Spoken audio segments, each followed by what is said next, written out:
idol. So andito tayo ngayon sa Taytay, Rizal. Siyempre dito sa Riverness Private Resort mga idol. Meron na namang nagaganap dyan sa loob. Siyempre catering na naman ang Lycas dito mga idol sa Taytay. So ano pang hinihintay natin mga idol? Pasukin na naman natin para makita natin yung setup dito ng Team Lycas mga idol. Let's go. Ayan, pasok na tayo mga idol dito sa private pool ng Riverness. Ayun, oh, kita mo. Napakasimple lang naman dito mga idol. Ayan ang swimming pool nila. May maganda pa rito mga lodyo. May dalawang table. Ayan.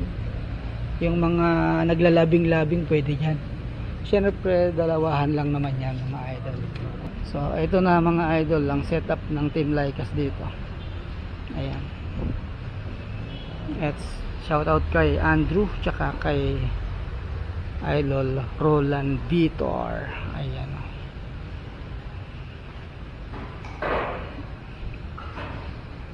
Siyempre andun ang buffet mga idol. Ayan.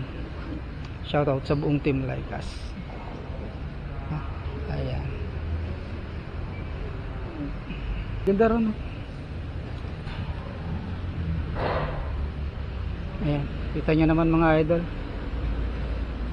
Bali first event na naman to mga idol ngayong araw ng Lycas Party Needs. So bali mamaya ando na naman tayo sa San Martin. Diyan po sa Angono mga idol. Diyan sa Cloud Blue, no? Magdadala naman tayo ng foods doon mamaya mga idol. Bali dalawa ang catering na naman ng Lycas ngayong araw. So hanggang dito na lang mga idol. At isang makulimlim na umaga sa inyong lahat. Next catering mga idol.